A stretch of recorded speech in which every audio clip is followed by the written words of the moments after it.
Hello everyone, my name is Thomas Wollis. I'm a seminarian for the Archdiocese of Grouard-McLennan. Grew up cradle Catholic.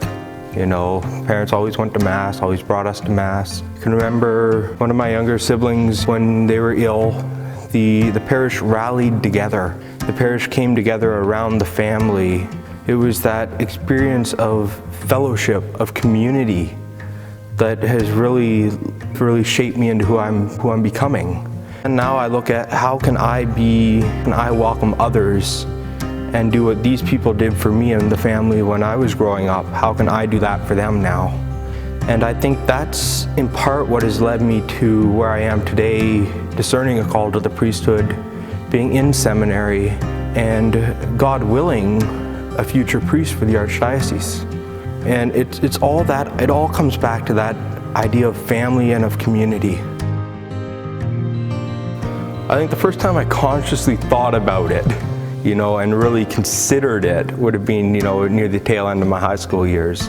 But there was numerous times, growing up where there's priest or a deacon at one point who had, they'd always kind of nudge me, said, you should consider it. And I go, yes, Father, I'll consider it. Or, oh yeah, Father, but I still got a few years to deal with that idea. And it wasn't really until my grade 11 year where I went, geez, I need to figure out what I'm going to do with my life. I think it was Father Cyril at the time came up to me and he said, we're going to send you on a come and see. We're going to send you down to Edmonton.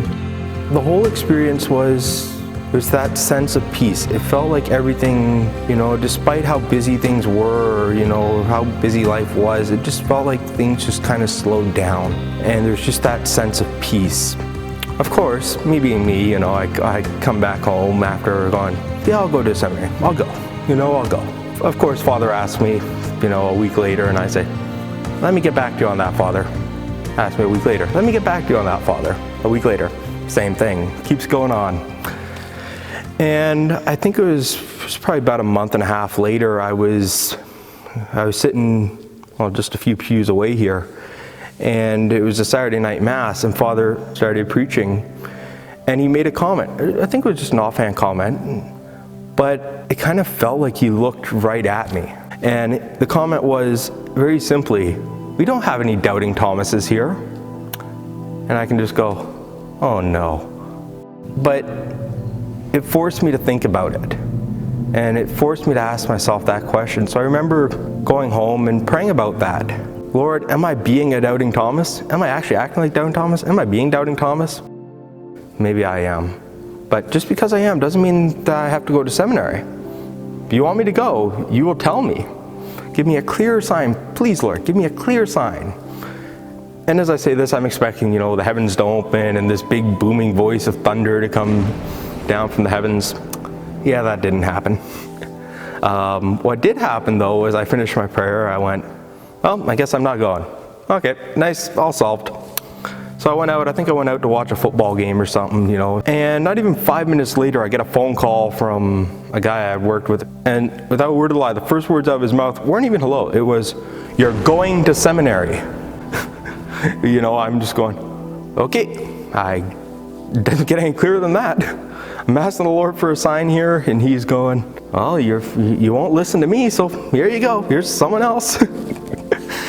But it was just the directness of it. It wasn't a question, it was a statement. You're going. Which I said, one way you can look at it as a coincidence, the other way I'm going, there's no way this is a coincidence. I'm asking the Lord literally 5 minutes ago to tell me, and here he is, this individual telling me I'm going. I'm like, okay, this is the Lord speaking to me through him.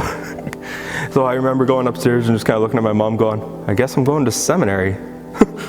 It's humorous sometimes to look back on it, but as I'm thinking, the Lord was working even in the midst of me being stubborn, and just as he always does. I remember one experience, they sent us north.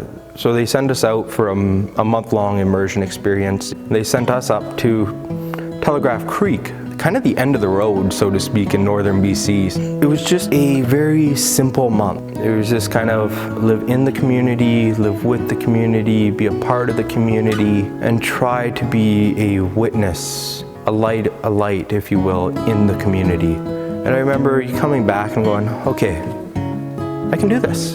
This is good. The community that emerges while you're in formation is, I'd say that's one of the biggest joys, is just being able to journey with these people, to journey with these brothers. It's kind of evolved over the years, I think. I remember going in and thinking, okay, Lord, I'm going to the seminary. I want to be a priest because you want me to be a priest. And then it kind of went to the, you know what? I really do want to be a priest. I really want this. I want to do this. I want to do this for myself, sort of a thing. And then the longer you're in there, the more you start to realize it's not solely because I want it.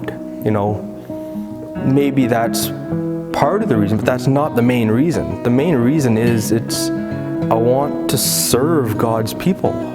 I'm pursuing my vocation not just for myself, but for the flock of God's people, for the whole of His church. For me, I remember kind of making that recognition, I think it was just after the Telegraph Creek experience, kind of realizing this isn't really solely about me, but it's also about how I can serve God's people, and it's how I can serve God's church. I think the first thing is just take the leap of faith. Trust that it will work out. Trust that the Lord has a plan. It's never easy. Nothing worthwhile ever is. Just stay the course. Trust the process. Jesus, I trust in you. Jesus, I trust in you. Over and over again, we'll get where we're going.